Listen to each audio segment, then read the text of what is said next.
स्वागत है आपका मेरे YouTube चैनल जज्बातों के सफ़र पर। आज मैं सुनाने जा रही हूँ अपनी नई कहानी मोहब्बत दो टूटे दिलों की। 5 जनवरी 2022 नैनीताल गोइंका मेंशन में सुबह 7 बजे। माधव अपने कमरे से निकलकर सीढ़ियों से नीचे आते हुए अपनी माँ विधि गोइंका को आवाज़ देते हुए कहता है, माँ मेरा ब्रेकफास्ट कहाँ है? मुझे ट्रेन पकड़ने के लिए लेट हो रहा है। तभी विधि गोइंका माधव के पास आकर कहती हैं कि मेरा तो मन कर रहा है तेरे कान खींचूं और तुझे खूब डांट लगाऊं। तू ही बता, आखिर तू आज इतना देर से क्यों उठा, जब तुझे पता है कि तेरी 8 बजे की मसूरी के लिए ट्रेन है। तभी माधव थोड़ा शर्माते हुए अपनी माँ विधि गोइंका से कहता है, वो माँ आज मेरे सपनों में तेरी होने वाली बहू आई थी। तभी विधि गोइंका खूब उत्सुकतापूर्वक पूछती हैं, कौन है मेरी बहू? क्या तूने उसका चेहरा देखा? तभी माधव अपनी माँ विधि गोइंका से कहता है, नहीं माँ, हर बार की तरह जैसे मैं उसका चेहरा देखने ही जा रहा था कि तुरंत मेरा तीसरी बार अलार्म बज गया और मेरी नींद टूट गई। तभी माधव की माँ विधि गोइंका माधव से नाराज़ होते हुए उस पर गुस्साते हुए कहती हैं, हर बार तू एक ही बहाना बनाता है और रोज़ देर से उठता है। अच्छा चल, अब ये सब बातें छोड़ और जल्दी से नाश्ता कर ले। मैंने तेरे लिए तेरी फेवरेट आलू पूड़ी बनाई है। तभी माधव अपनी माँ विधि गोइंका से कहता है, सॉरी माँ, मेरा लेट हो रहा है, इसलिए आप इसे पैक कर दीजिए, मैं ट्रेन में ही खा लूँगा। बस आप मुझे दही शक्कर खिला दीजिए। इतना कहकर माधव अपनी माँ विधि गोइंका के हाथों से मीठा खाकर उनका आशीर्वाद लेकर वहाँ से सीधे रेलवे स्टेशन के लिए निकल जाता है। रेलवे स्टेशन सुबह 8 बजे। माधव रेलवे स्टेशन पहुँच तो जाता है, लेकिन उसके पहुँचते ही ट्रेन वहाँ से जाने लगती है। ये देखकर माधव दौड़कर ट्रेन पकड़ने की कोशिश करता है, लेकिन दौड़ते समय माधव का चश्मा नीचे गिर जाता है, जिसकी वजह से माधव को सब धुंधला धुंधला नज़र आ रहा होता है। तभी अचानक एक लड़की अपना हाथ माधव की ओर बढ़ाती है और माधव का हाथ पकड़कर उसे ट्रेन के अंदर खींच लेती है। तभी माधव ट्रेन के अंदर आने के बाद उस लड़की से कहता है, थैंक यू मैम, अगर आज आपने मुझे खींचकर अंदर नहीं किया होता तो मेरी ट्रेन छूट जाती, क्योंकि मैं देर से पहुंचा और मेरा चश्मा भी टूट गया, जिसकी वजह से अब मुझे सब धुंधला धुंधला नज़र आ रहा है। वैसे आप कौन? तभी वो लड़की, जिसका नाम भार्गवी होता है, वो कुछ नहीं बोलती और अपने मन में ही सोचने लगती है, ये कितना बकबक करते हैं, तब से नॉन स्टॉप बस बोलते ही जा रहे हैं। भार्गवी ये सब कुछ अपने मन में सोचती ही रहती है कि तभी माधव भार्गवी से कहता है, मैम बताइए ना, आप कौन हैं? तभी भार्गवी माधव से कहती है, आप जानकर भी क्या करेंगे, आपको तो वैसे भी कुछ नज़र नहीं आ रहा। तभी माधव भार्गवी से कहता है, आप सही कह रही हैं, मैं जानकर भी क्या करूँगा, मुझे इस ट्रेन में पहुंचना था और आपने पहुंचा दिया, अब इससे ज़्यादा जानने की क्या ज़रूरत। अगर आपको अपने बारे में नहीं बताना तो ठीक है, मत बताइए, पर लेकिन आपने मेरी ट्रेन छूटने से बचाई थी, मेरी हेल्प की थी। आप तो अपना नाम बताएंगे नहीं, इसलिए मैंने सोचा है कि आपको मैं मिस सेवियर कहकर बुलाऊँ। वैसे आप मुझे तो जानती ही होंगी, I am famous news reporter Madhav Goenka. तभी भार्गवी माधव से कहती है, लेकिन मैंने तो आपका नाम आज से पहले कभी नहीं सुना। तभी माधव भार्गवी से कहता है, हाँ, शायद आपने कभी मेरा नाम सुना हो पर आपको याद ना हो। तभी भार्गवी माधव से कहती है, मेरी याददाश्त बहुत तेज है, मैंने एक बार जिसे देख लिया, जिसका नाम सुन लिया, मैं उसे कभी नहीं भूलती, लेकिन मैंने आज तक आपका नाम कभी नहीं सुना। भार्गवी की ये सारी बातें सुन माधव चिढ़ते हुए वहाँ से जाने लगता है। माधव को जाते हुए देख भार्गवी माधव का हाथ पकड़कर माधव को रोकते हुए कहती है, रुकिए माधव, मुझे आपसे कुछ कहना है। तभी माधव भार्गवी की तरफ अपना मुंह करते हुए कहता है, जी आप बताइए, आप क्या कहना चाहती हैं। तभी भार्गवी थोड़ा सोचते हुए माधव से कहती है, वो मैं कह रही थी कि आप मेरे साथ मेरे बगल वाली सीट पर बैठ सकते हैं। आपका चश्मा टूट जाने की वजह से आपको कुछ नज़र नहीं आ रहा है, तो आप कहाँ बैठेंगे, इसलिए आप मेरे साथ मेरी बगल वाली सीट पे बैठ सकते हैं। तभी माधव मुस्कुराते हुए भार्गवी से कहता है, ओके मिस सेवियर, अगर आपको कोई प्रॉब्लम नहीं है मुझे भी कोई प्रॉब्लम नहीं है। इतना कहकर वो भार्गवी के साथ उसके बगल वाली सीट पर बैठ जाता है। माधव और भार्गवी कुछ देर तक यूं ही शांति से ट्रेन में अपनी सीट पर बैठे होते हैं। लेकिन करीब आधा एक घंटे बाद माधव अपनी बैग में से अपना टिफ़िन बॉक्स निकालता है और अपना टिफ़िन खोलकर उसमें रखी आलू पूरी खाने लगता है। भार्गवी जो अपना लंच पैक करके नहीं लेके आई होती है, वो शांति से ट्रेन में अपनी सीट पर माधव के साथ बैठी होती है। माधव जो अपने टिफ़िन का आलू पूरी खा रहा होता है, उसको तभी ख्याल आता है कि मुझे भार्गवी को भी पूछना चाहिए। इतना सोच वो भार्गवी से पूछता है, मैम क्या आप भी खाना चाहेंगी? मेरी माँ ने बहुत लजीज आलू पूरी बनाई है, खाना चाहेंगी? भार्गवी थोड़ा कंफ्यूज होती है, इसलिए वो माधव को मना कर देती है। मगर वो अपने मन ही मन में सोचती है कि माधव अगर एक बार और पूछेगा तो मैं उसे हाँ कर दूँगी। लेकिन माधव एक बार पूछने के बाद भार्गवी को पूछता ही नहीं है और पूरे टिफ़िन का आलू पराठा खा लेता है। माधव अपने टिफ़िन बॉक्स का पूरा खाना फिनिश करने के बाद रास्ते भर ब करते हुए थक जाता है। तो पूरे रास्ते भर बोलते बोलते इतना थक जाता है कि वो भार्गवी के कंधे पर अपना सिर रखकर सो जाता है। माधव को बहुत ठंड लग रही होती है। वो कोई सपना देखते हुए अपने में ही बड़बड़ा रहा होता है कि शहज़ादी अपना चेहरा दिखाओ, शहज़ादी चेहरा दिखाओ ना। भार्गवी माधव को ऐसे ठंड लगते हुए देख अपने बैग में से कंबल निकालकर माधव को ओढ़ा देती है ताकि माधव को ठंड ना लगे और वो आराम से सो जाए। तभी अचानक भार्गवी का फ़ोन बजता है। वो अपने पर्स से फ़ोन निकालकर देखती है तो उसके मोबाइल पर उसके पापा शैलेंद्र मिश्रा का फ़ोन आ रहा होता है। भार्गवी तुरंत कॉल उठाकर कहती है, हेलो पापा।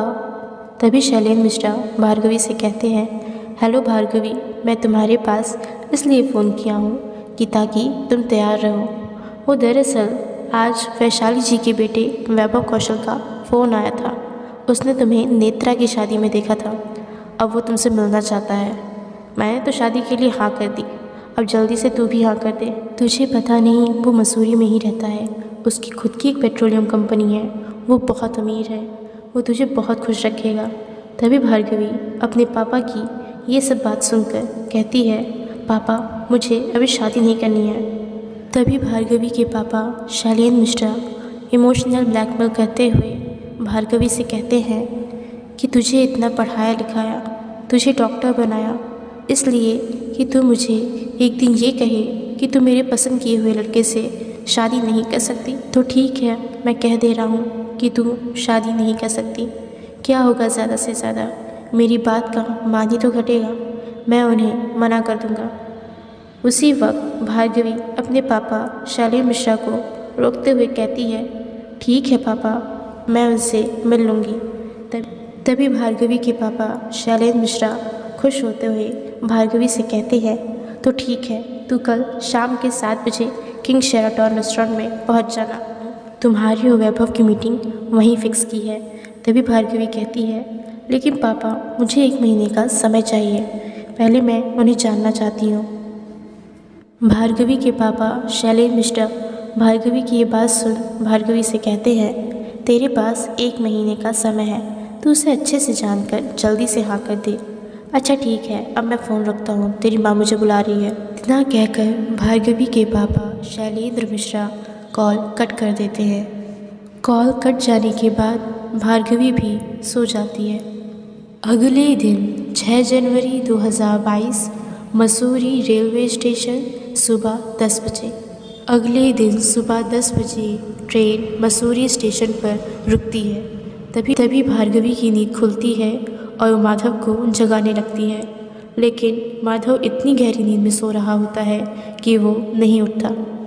तभी टीसी अपनी भारी आवाज़ में कहता है, जिसका स्टेशन आ गया हो वो उतर जाए, क्योंकि ट्रेन यहाँ सिर्फ 20 मिनट के लिए ही रुकेगी। ये सुन भार्गवी तभी टीसी की मदद से माधव को ट्रेन से उतार लेती है। फिर भार्गवी रेलवे स्टेशन पर पास में रखे बेंच पर माधव को बैठा देती है और माधव को बैठाने के बाद खुद फ्रेश होने चली जाती है। भार्गवी खूब देर बाद 12 बजे जब माधव के पास आती है तो देखती है कि वो बेंच पर अब भी सो ही रहा होता है। फिर से भार्गवी माधव को जगाने लगती है। जब भार्गवी के कई बार जगाने पर भी माधव नहीं उठता है तो भार्गवी माधव को एक थप्पड़ मारकर जगाती है। माधव की नींद अचानक से टूटती है, इसलिए वो डरकर चिल्लाने लगता है कि गुंडे आ गए, गुंडे आ गए। तभी भार्गवी माधव से कहती है, मैं हूँ, कोई गुंडे नहीं। और आप कितनी देर तक सोते हैं? आपको पता है ट्रेन को हमें यहाँ पहुँचाए पूरे 2 घंटे हो गए हैं।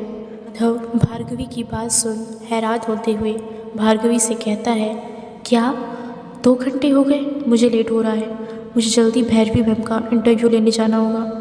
माधव हड़बड़ी में उठकर वहाँ से जाने लगता है। माधव चाह ही रहा होता है कि तुरंत ही उसके सामने एक ऑटो आ जाती है। भार्गवी तुरंत ही माधव को अपनी ओर खींचकर उसे बचा लेती है। भार्गवी माधव को बचाने के बाद माधव को डांटते हुए कहती है, जब आपको कुछ नज़र नहीं आ रहा तो क्यों यहाँ से जा रहे हैं? पहले आप मेरे साथ चलिए और अपना चश्मा बनवाइए, फिर कहीं जाइएगा। इतना कहकर भार्गवी माधव को अपने साथ ऑटो में बैठाकर मद्रास ऑप्टिकल सेंटर ले जाती है। मसूरी दोपहर 1 बजे मद्रास ऑप्टिकल सेंटर में भार्गवी माधव को चश्मा बनवाने ले आती है। भार्गवी माधव को पहुंचाकर वहां से चली जाती है।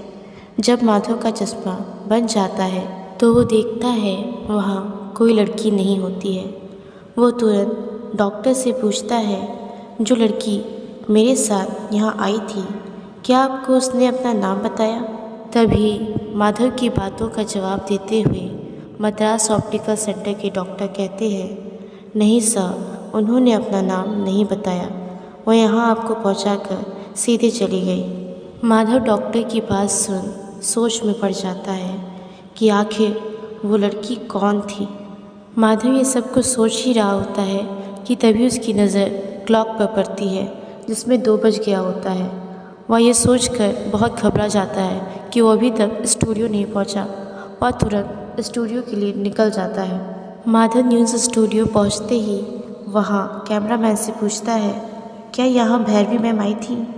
तभी कैमरामैन गुस्साते हुए माधव को जवाब देता है, हाँ, वो यहाँ आई थी और बहुत देर तक उन्होंने इंतज़ार भी किया, लेकिन जब तुम यहाँ नहीं आए तो गुस्सा कर यहाँ से चली गई। तभी माधव पूछता है, इस वक्त मैम कहाँ हैं? कैमरामैन माधव को जवाब देते हुए कहता है, वो मैम को मैंने अपने पापा से कहते हुए सुना था कि वो जुहू मॉल जा रही हैं। तभी माधव खुश होते हुए कैमरामैन से कहता है, थैंक यू यार मेरी हेल्प करने के लिए, अब मैं जा रहा हूँ। मसूरी दोपहर 3 बजे जुहू मॉल। माधव जुहू मॉल पहुँच जाता है। माधव वहाँ रिसेप्शनिस्ट से पूछता है, क्या मैम आप बता सकती हैं कि famous super model Bhairavi ma'am? तभी रिसेप्शनिस्ट माधव से कहती है, सर आप यहाँ से सीधे चलकर राइट मुड़ जाइए, मैम वहीं गई हैं। माधव ऐसे ही जाता है और वहाँ जो लिफ्ट रहती है उसमें घुस जाता है। वो माधव फ्लोर नंबर 6 दबाता है कि तभी लिफ्ट के अंदर एक लड़की घुस जाती है। वो लड़की लिफ्ट में घुसने के बाद लगातार फ्लोर नंबर 9, फिर 10, फिर 11, फिर 6 दबाती है। तभी भी माधव को ये सब कुछ देखकर गुस्सा आ जाता है और माधव उस लड़की से कहता है, जब आपको मैम पता नहीं कि किस फ्लोर पर जाना है तो कम से कम जिसको पता है उसको तो जाने दीजिए। देखिए मैम, मैं यहाँ famous super model miss Bhairavi Oberoi से मिलने आया हूँ, मुझे उनका इंटरव्यू लेना है, प्लीज़ आप मेरा टाइम मत वेस्ट कीजिए। तभी वो लड़की गुस्साते हुए माधव के करीब आते हुए कहती है, आप तो पहले से ही 3 घंटे लेट हैं, तो इंटरव्यू का तो सवाल ही नहीं उठता है। एक बात मैं आपकी जानकारी के लिए कह दूँ कि मैं ही मिस भैरवी ओबरॉय हूँ। तभी 6th फ्लोर आ जाता है। भैरवी गुस्साते हुए जाने लगती है। माधव भी उसके पीछे पीछे उसको मनाने के लिए जाने लगता है। भैरवी मैम रुकिए, मैं सच में नहीं जानता था कि आप भैरवी ओबरॉय हैं। तभी भैरवी गुस्साते हुए माधव से कहती है, तो आप किसका इंटरव्यू लेने आए थे जब आप मुझे नहीं जानते। माधव अपने मन ही मन सोचता है कि ये ज़रूर उस राहुल का काम होगा, क्योंकि उसने ही मुझे लिफाफे में तस्वीर रख कर दी थी और वो इनकी तस्वीर नहीं थी। तभी माधव भैरवी से कहता है, वो मैम थोड़ी गलतफहमी हो गई थी। माधव ये सब कुछ कहता रहता है, लेकिन भैरवी माधव की बातों को नहीं सुनती है और शॉपिंग करने लगती है। फिर कुछ देर बाद भैरवी शॉपिंग करके मॉल से बाहर आ जाती है। माधव भी उसके पीछे पीछे मॉल के बाहर आ जाता है। वहीं दूसरी तरफ 1 किलोमीटर की दूरी पर एक और नए रिश्ते की शुरुआत होने वाली थी। जी हाँ, आप सही समझ रहे हैं, मैं वैभव और भार्गवी के रिश्ते की बात कर रही हूँ। मसूरी शाम 6 बजे किंग शेराटन रेस्टोरेंट में। वैभव मसूरी के किंग शेराटन रेस्टोरेंट में भार्गवी का इंतज़ार कर रहा होता है कि तभी अचानक ब्लैक डोर से ब्लैक हील सैंडल और गोल्डन क्लच, ब्लू गाउन और ब्लू ईयरिंग पहने हुए एक खूबसूरत लड़की वैभव के पास आकर उससे पूछती है, क्या आप वैभव कौशल हैं? वैभव जो पहले से ही भार्गवी को बहुत पसंद करता था, वो मानो भार्गवी को देखकर कहीं खो सा गया हो। तभी वैभव खुद को नॉर्मल करते हुए भार्गवी से कहता है, हाँ मैं ही वैभव कौशल हूँ। तभी भार्गवी वैभव से कहती है, वो पापा मुझे बताए थे कि आप मुझसे बात करना चाहते हैं। तभी वैभव भार्गवी को चेयर पर बैठाते हुए कहता है कि पहले हम कुछ ऑर्डर कर लें, फिर बाद में बात करते हैं। आप क्या खाएंगी? तभी भार्गवी वैभव से कहती है, पिज़्ज़ा। तभी वेटर 2 पिज़्ज़ा ले आता है। भार्गवी की पिज़्ज़ा खाने के बाद वैभव अपने घुटनों के बल बैठकर भार्गवी से कहता है, भार्गवी मैं आपसे शादी करना चाहता हूँ। मुझे आपसे प्यार हो गया है। मैं आपको ये बताने के लिए यहाँ बुलाया हूँ। अगर आप मुझसे शादी नहीं करना चाहती हैं तो आप मना कर सकती हैं। मुझे ज़रा सा भी बुरा नहीं लगेगा, लेकिन अगर मैं ये बात आपको नहीं बताता तो मेरे मन में हमेशा ये गिल्ट रह जाता कि मैं अगर आपसे कहा होता तो शायद आपकी हाँ होती। अगर आपकी हाँ है तो ये रेड रोज़ स्वीकार कीजिए। भार्गवी को वैभव का यूँ नज़रें झुकाकर इतनी मासूमियत से अपने प्यार का इजहार करना का अंदाज़ बहुत पसंद आता है, लेकिन वो उससे कुछ नहीं कहती है। भार्गवी इतनी देर से वैभव के साथ इस होटल में बैठी होती है, लेकिन वैभव ने भार्गवी के बिना इजाज़त के उसे नज़रें उठाकर देखा तक नहीं होता है। तभी भार्गवी वैभव को उठाते हुए वैभव को चेयर पर बैठाते हुए कहती है, वैभव आप थोड़ा पानी पी लीजिए और आराम से चेयर पर बैठिए। भार्गवी वैभव को चेयर पर बैठाने के बाद टेबल पर रखे हुए वास से येलो रोज़ निकालकर वैभव को देते हुए कहती है, वैभव मैं इस वक्त इतनी जल्दी अपनी ज़िंदगी का इतना बड़ा फ़ैसला नहीं कर सकती हूँ, लेकिन मैं एक फ़ैसला ज़रूर कर सकती हूँ। क्या हम दोस्त बन सकते हैं? तभी वैभव कहता है, क्यों नहीं, ज़रूर हम दोस्त बन सकते हैं। तभी म्यूज़िक बजने लगता है और वैभव भार्गवी की तरफ हाथ बढ़ाते हुए कहता है, क्या आप मेरे साथ डांस करेंगी? वैभव ने भार्गवी से ये पूछ तो लिया होता है, लेकिन वैभव को मन ही मन में लग रहा होता है कि भार्गवी शायद डांस करने के लिए उसे मना कर देगी। वैभव अपने मन में ये सोचता रहता है कि तभी भार्गवी हाँ कर देती है। फिर वैभव और भार्गवी दोनों साथ में डांस करने लगते हैं। दबी दबी सांसों में सुना था मैंने, बोले बिना मेरा नाम आया, पलकें झुकी और उठने लगी तो होने से उसका सलाम आया। दबी दबी सांसों में सुना था मैंने, बोले बिना मेरा नाम आया, पलकें झुकी और उठने लगी तो होने से उसका सलाम आया। सलाम आया, सलाम आया, सलाम आया, सलाम आया, सलाम आया, सलाम आया। वहीं दूसरी ओर माधव भैरवी को मनाने की कोशिश करता है और मोबाइल में गाना लगा देता है। माधव भैरवी को डांस करके मनाने लगता है। सुनिए तो, अरे रुकिए तो, क्यों है खफा, कुछ कहिए तो, ऐसी क्या जल्दी जाने की ओ, दीवाना हूँ माना।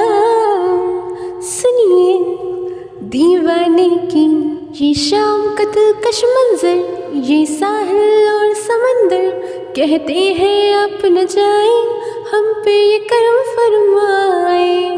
भी भैरवी माधव के मोबाइल का गाना बंद करके माधव से कहती है, देखो माधव, मुझे तुमसे बात नहीं करनी है, इसलिए प्लीज़ तुम यहाँ से चले जाओ।